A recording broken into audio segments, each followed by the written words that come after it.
So there's always some on that type of tour. There was always a few that were more on the order of what in those days were called pop singers. Yeah. Or they done pop So stuff. you need the orchestration. So like Frankie Avalon well, Frankie Avalon was on one of the tours. Was that on kind of Paul Anka. There Paul.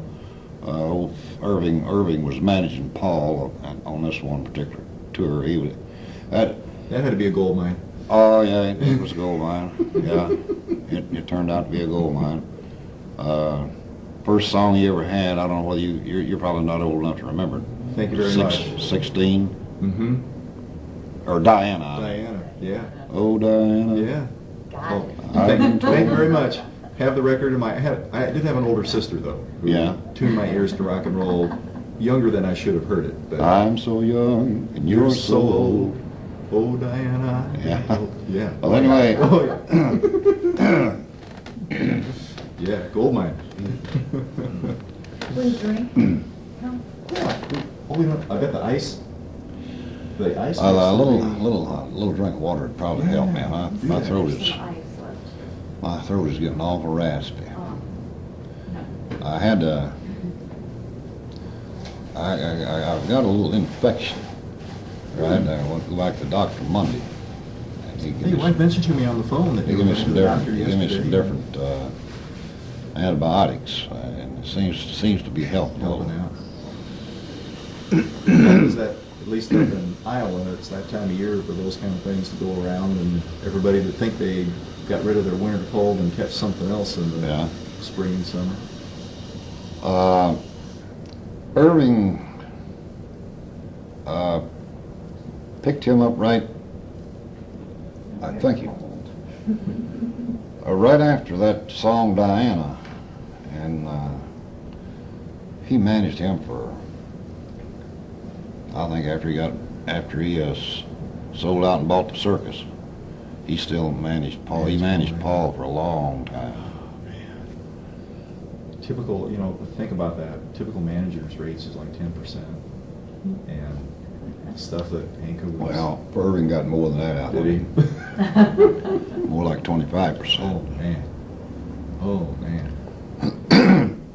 Now on those tours, and you mentioned that's part of what Greg Grant, who I dealt with up there to purchase your guitar, which I have to say, by the way, is just one of the sweetest sounding guitars that I had never played or heard in my hands, a J-185 before. I have a couple of Everly Brothers models on which they were based on the J-185. That one is so light, rings so clearly. You can so put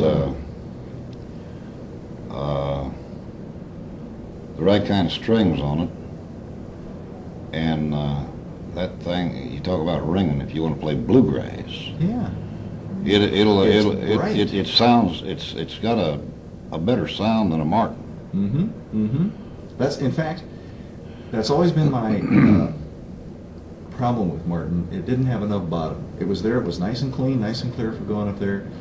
But if you wanted to get on it, there was just nothing there. Gibson's had some bass, had some bottom, but seldom. I've got a Dove that rings out pretty clearly, the little dreadnought shape, but not before that guitar had I heard the Gibson ring out as clearly. Yeah. That's just a bright guitar. That's a wonderful guitar. And so part of the story that Greg was telling me was that probably what you were talking about on this 58 tour, I think he said it was on a tour in 58. That It was on in '58. Was on a tour, and the Everly Brothers got theirs. Theirs were stolen. Were they playing the J200s at that time? No, they was playing J-185s. Really?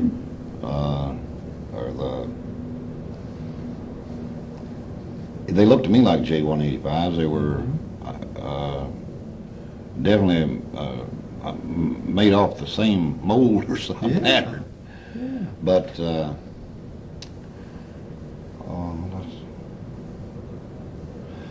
It was about I know what I started saying. About 3 days before they got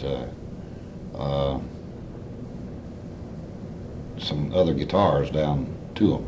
But they, one of them played that in the mine. See that old guitar, you know, it's a wonder that it is even together, what it's been through. On them tours, nearly everybody, except me, would have their stuff put on trucks. Well, for some reason, I just, it always, the way I've seen them handle stuff, I've always thought, it's wondering, the way these roustabouts are supposed to be watching this stuff and taking care of it, it's a wonder that half of it don't get stolen. So I always carried mine on the bus with me. While going down the road, I think I'd have to do the same thing. going down the road, there was always somebody wanted to do a little picking and singing of some kind. There you go. And so that guitar it made the circuit. And probably There was people that has had the guitar in their hands and tried to play it that couldn't. They just wanted to feel the guitar for a while. Or like something. that they could participate in whatever. And it's a wonder that guitar. That's me. Yeah. He showed me how to play my first chord on that. That's how I was waiting for the right guitar to come along. Well, that's what I was going to say, and then probably in doing, the guitar probably got handled worse than it would have if it was on the truck. Well, I usually made them handle it Yeah, pretty careful. standing over. But you know, So impress me here. On the bus, whose hands did that guitar flow through? good Lord, I have no idea. Buddy Holly, Oh man. Waylon Jennings, Oh man. Jimmy Rogers. You remember Oh, yeah. Jimmy Rogers? Oh, yeah. You're kidding. No. Well, I have no idea. Old Sam Cooke, you remember him? Yeah, sure. He could play guitar pretty good. I was on tour one time. Old Sam, he played it a while on, going down the road. Yeah. Out on stage, he didn't play anything. But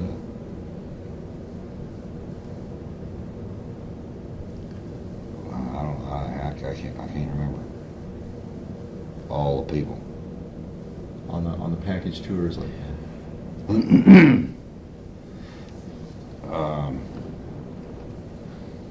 There's a lot of the black groups like the Coasters. I can't even remember a lot of them's names. But there's been a lot of people in the business, or that has been in the business, that has had a hold of it. Yeah. You know. As like I said, as many different people as has played and handled it. It's a wonder that it is together at all. And going down the road now you can imagine a bunch of wild musicians. It gets pretty wild sometimes. Back then, I never did see too much. I seen a few times. I seen a little wacky-macky. But it's something, I never did fool with it, but nearly everybody would have a bottle of some kind have a little nip now and then going down the road. It'd get pretty wild sometimes. Well, what had your son told me? A retired to Arkansas former fella who worked for Gibson did the refinishing on it. About how long ago? In '85. Okay. But I can't remember what that guy's name was, and I've lost his address. But he worked for Gibson for I don't know how many years until Gibson moved out of Michigan and moved to Nashville, moved their operation to Nashville. But I think that guy still works over at that old Gibson factory. You know, there is a bunch of people still work there. Heritage. Yeah, I think that's Yeah. what the name of the name of the. Have you seen some of the instruments in the stores? No, I haven't. They've had to change the headstock. Mhm. And of course, being the Gibson patron that I am, it looks kind of funny to me. But you cover up that headstock, and there's a Les Paul, or there's a J-200, or there's a SG, or something. And I know it's the same luthiers and the same folks that were Yeah. doing such quality work back then. And I know the dealers that sell them are really high on the quality and, Yeah. and the kind of instruments that they are. Once you get it down, No, this okay. I think I've drunk the water here in the hotel. Maybe it's doing more harm than good. Full minutes. Well, but that's what I was going to ask you too. The case that's in it, that it was in, is an Epiphone case for a little larger size. Yeah, like yeah, it is. J200 size. Um, Was that what you toured with? no. Okay. Well, I did some, but not on the last. But nearly all the touring that I ever, most of them, you know, was with the original case. But it finally just Gave fell. out. It just gave out. I had it taped, retaped. I'd done everything I could do over the years to save it. It finally got Yeah. beyond saving. And the case that it's in now, my boy brought that home. Somebody had, I think, as near as I can remember, somebody had a garage sale, and they had an old case, but they didn't have the guitar. didn't have the guitar. And at this time, I'd been talking about, I'd probably said for I don't know how long, I've got to go buy another case, get me another case, you know. And so here he come dragging that case home and said, Dad, you think you can use this case? And I put the old guitar in that case, and that was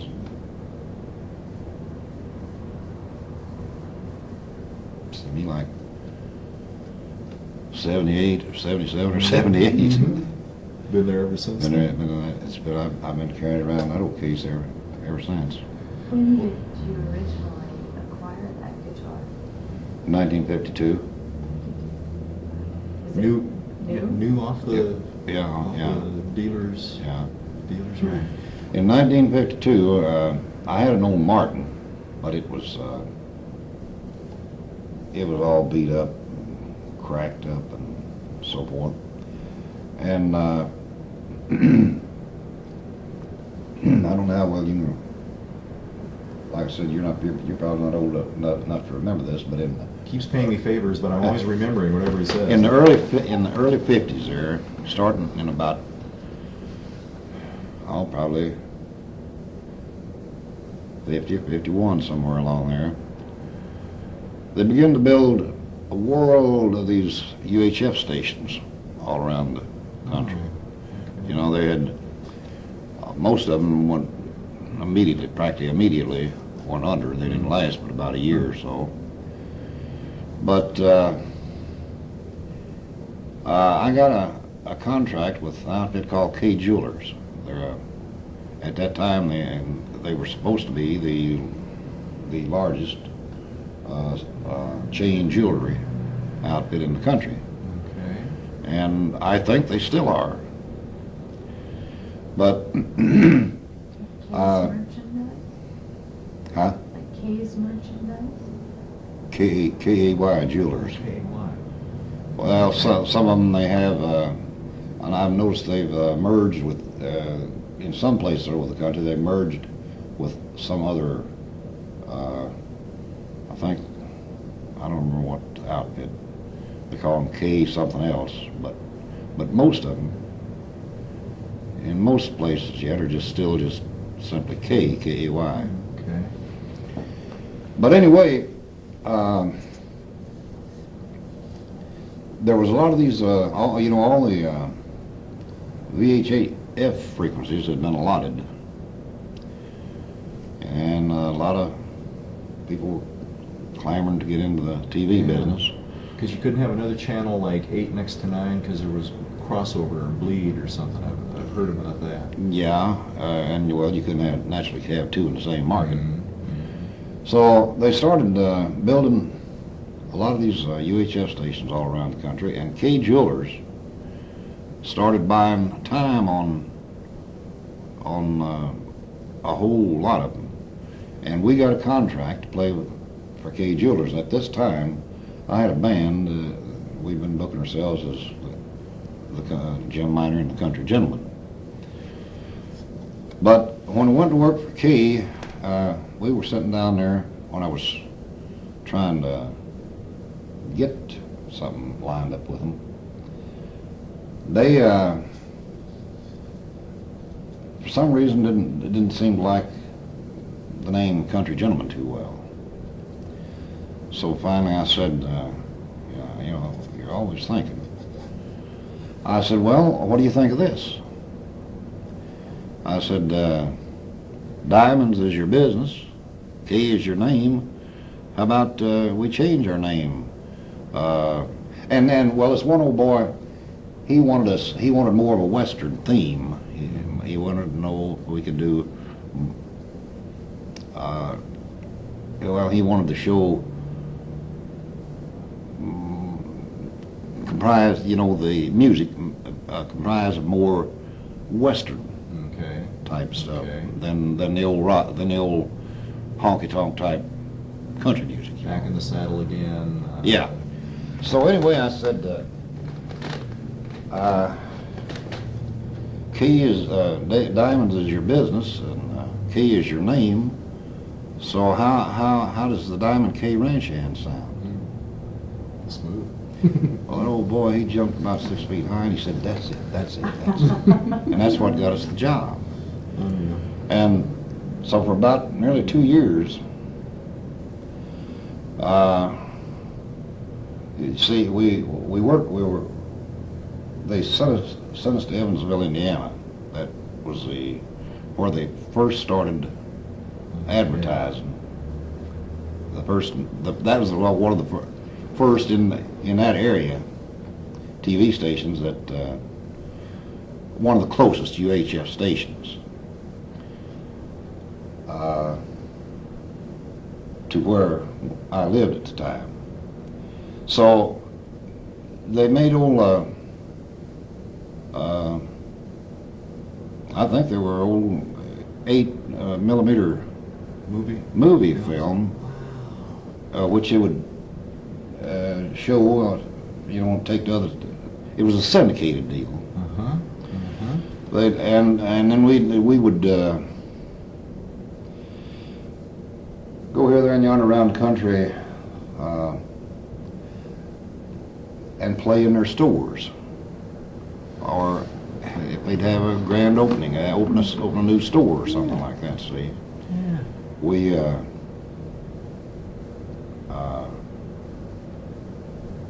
worked for them, like I said, about 2 years, but until up in 1954,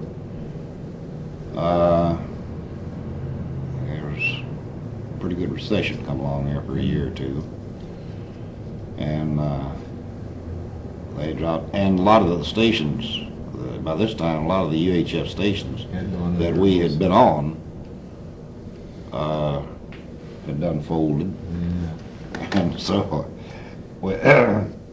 that was the end of our job with with Key Jewelers. It's still a nice, kind of a sweet deal. Well, it was back then. As things would have been at that time. It was back then.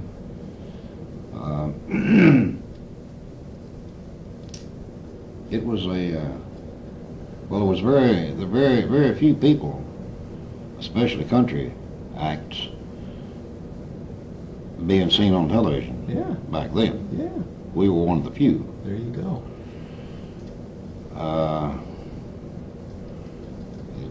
And it was a good thing back in those days while it lasted.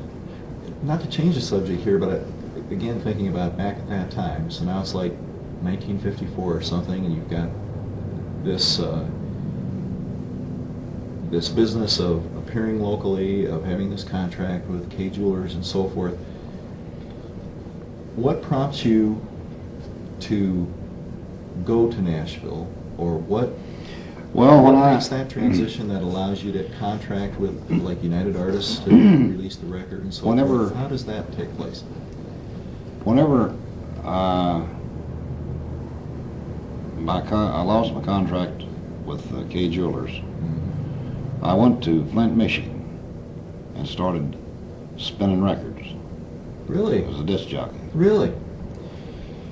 And, well, that's one thing I was doing, but I still playing music, you know. But I got into publishing and managing. And I got a hold of... Local talent in the Well, wherever I seen anybody that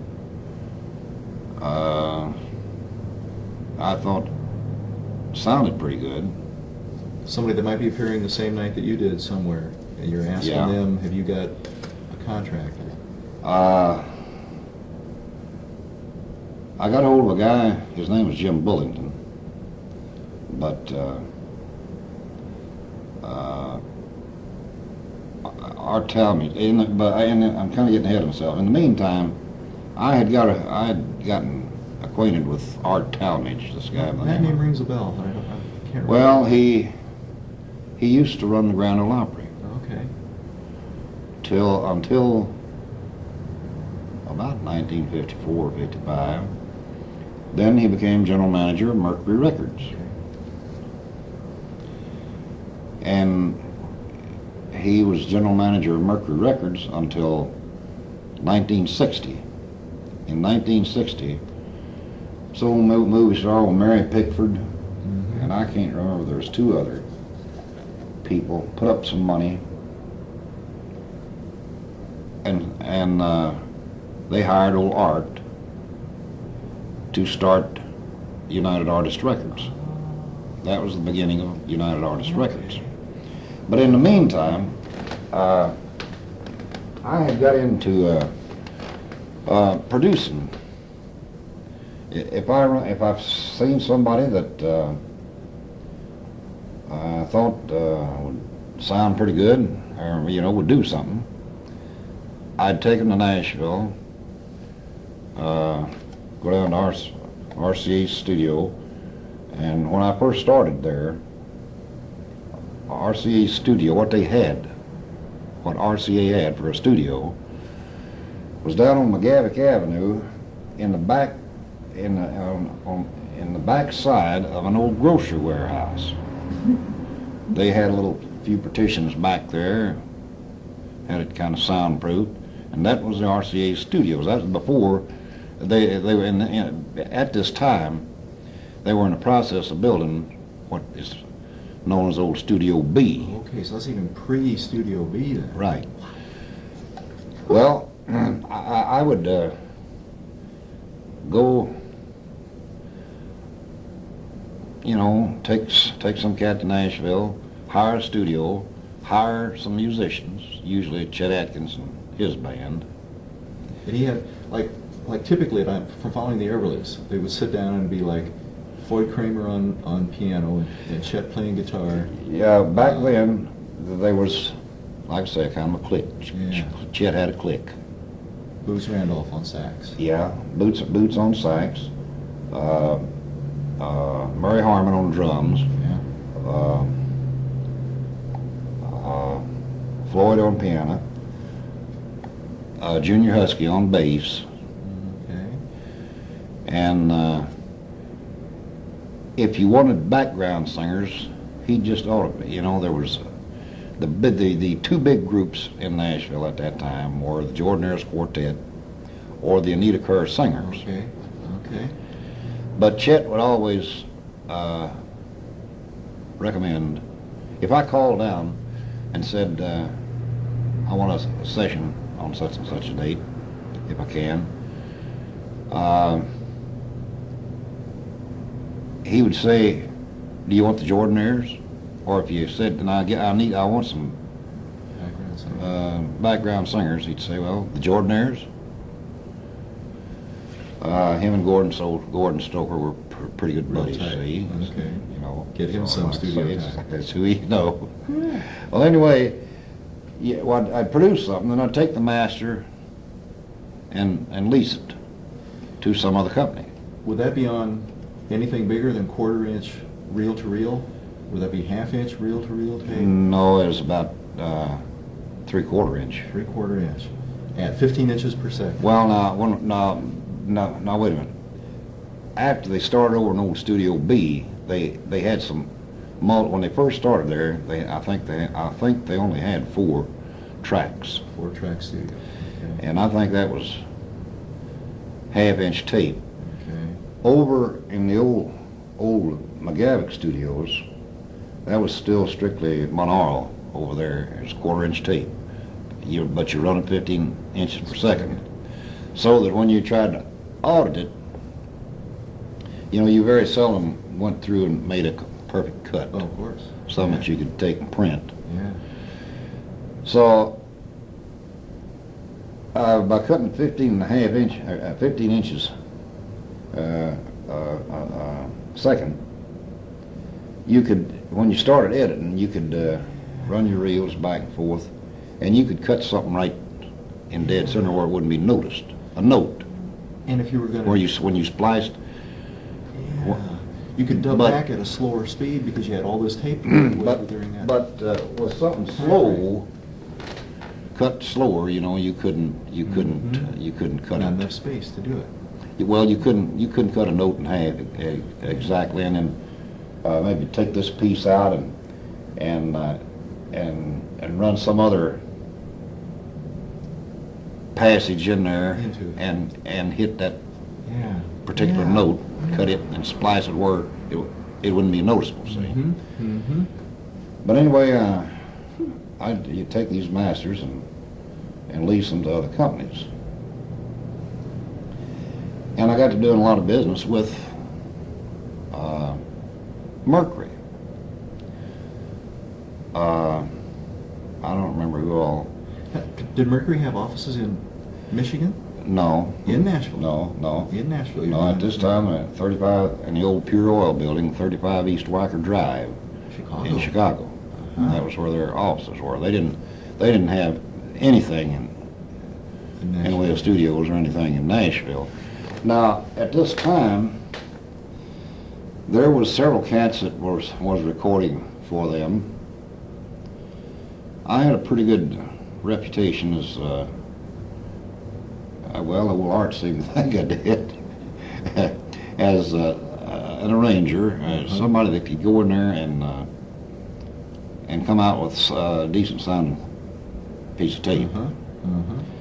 So there were several people that had been recording for Mercury, that he'd been cutting at old Universal Studios up there in Chicago, that he had me take to Nashville and cut sessions with him down there for him. Rusty Draper, remember? Mm-hmm. Yeah. I produced about 3 or 4 sessions for him. You remember old? You ever remember? I don't know what his first name, what them initials stood for.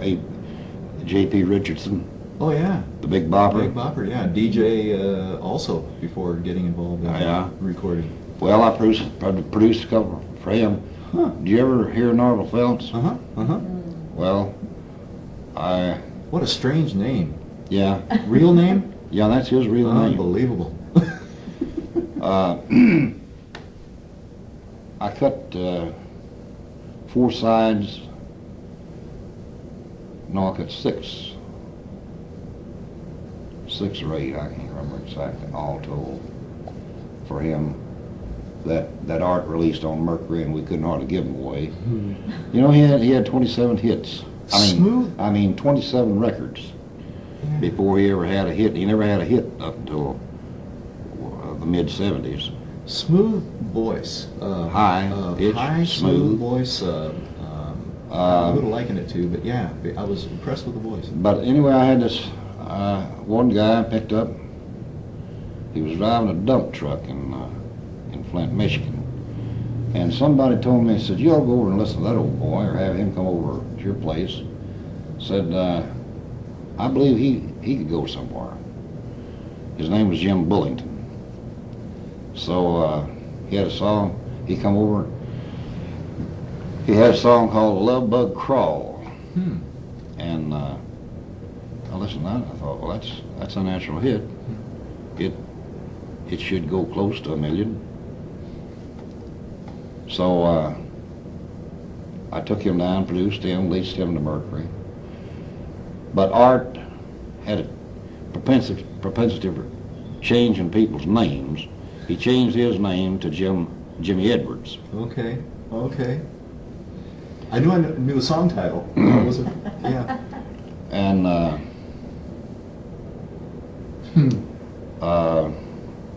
well, that song went.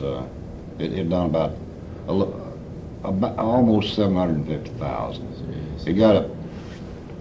It got up to. Seemed to me like it was number 70 on the Billboard charts at that time. And so, as time went along there, I decided, for some reason, you know, I always liked to play music, but I never really particularly considered myself much, really a singer, for some reason. And it seemed to me like most people that were singers were people that needed adulation. You know, need to have people fall to their feet or clapping, girls fall over them and this and that. I never was that type of person. I didn't need that. I didn't have the need for it. So consequently, I never really, see, before this, I had made several records for different independent companies. And they almost all of them went from obscurity to oblivion right away. But finally, old Art was over there one day. I went over to Chicago taking some stuff over there that I wanted him to hear. And so I had that old guitar, and you know, I just sat down there with some material. And anyway, he said, well, one of them was that old Satan Chauffeur tune. And he said, well, you ought to record that. I said, why don't you make me some records? So I made some records for him. And then when he went to United Artists, I said, but the contract I signed was with Art Talmadge. When I went to when he went and started United Artists Records, naturally I went with him, and so he wanted me to cut something. And at this time, did you ever hear that old song I got called Rockabilly? Yes. Well, when we cut that, there was Chet in the studio,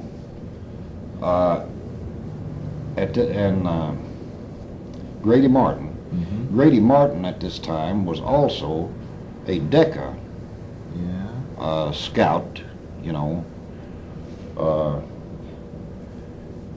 There was, I don't remember.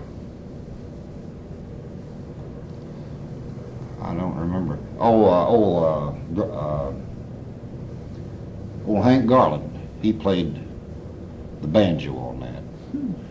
Well, he had a tie-in with some, I think it was MGM. Anyway, there was 4 people that asked me there in the studio, said, have you got this committed to anybody?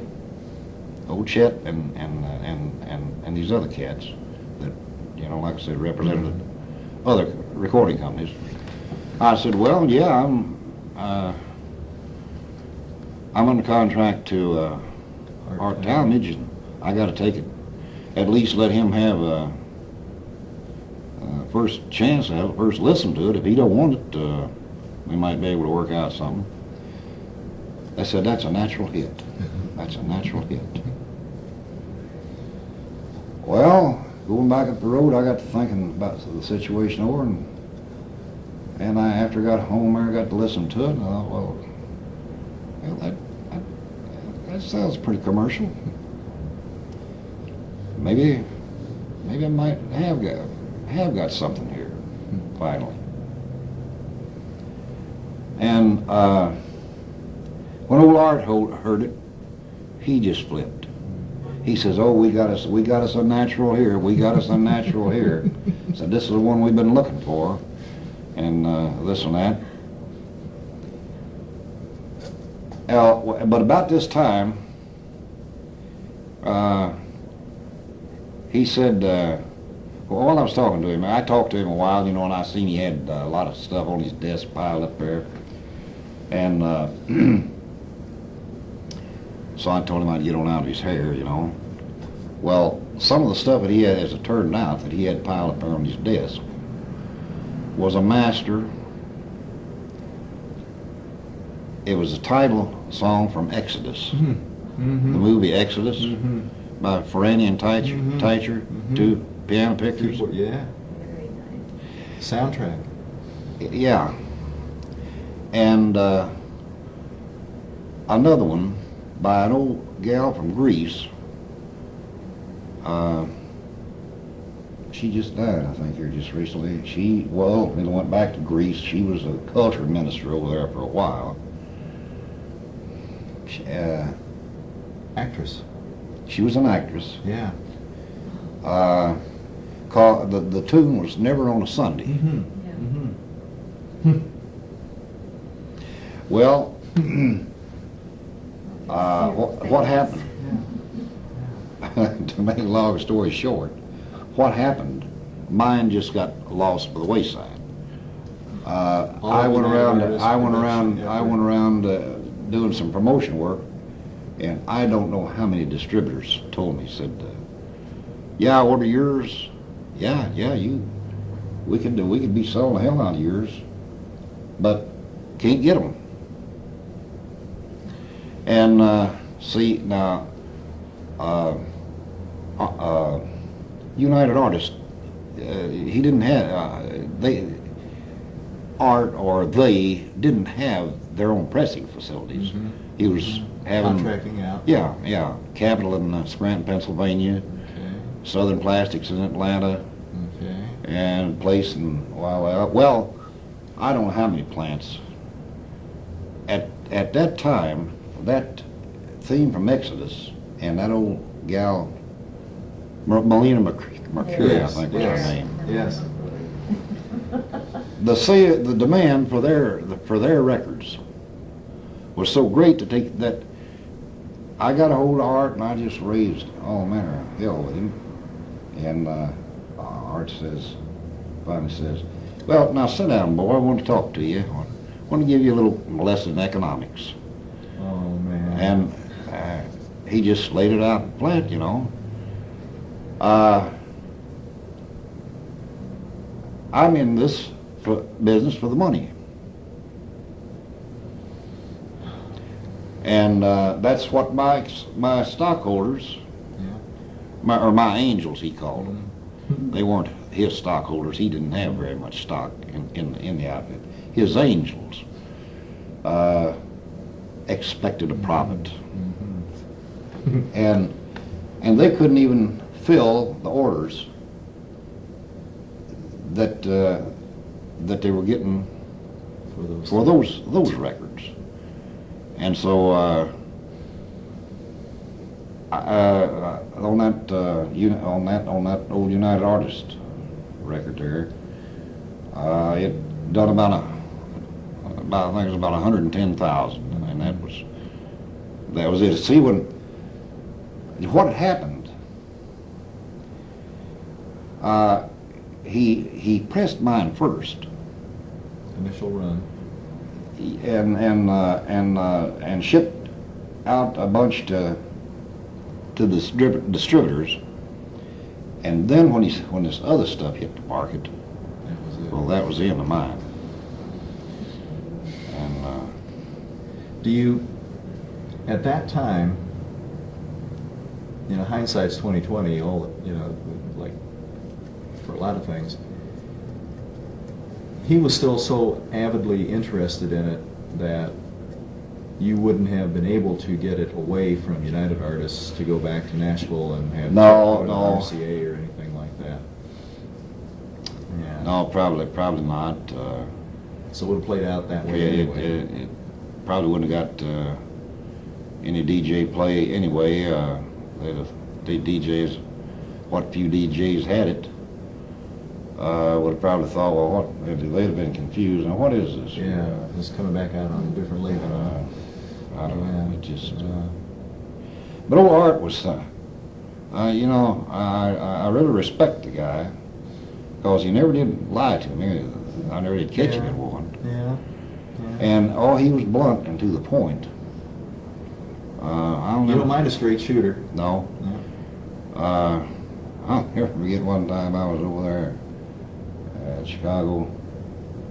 I had some stuff I wanted him to listen to. But see,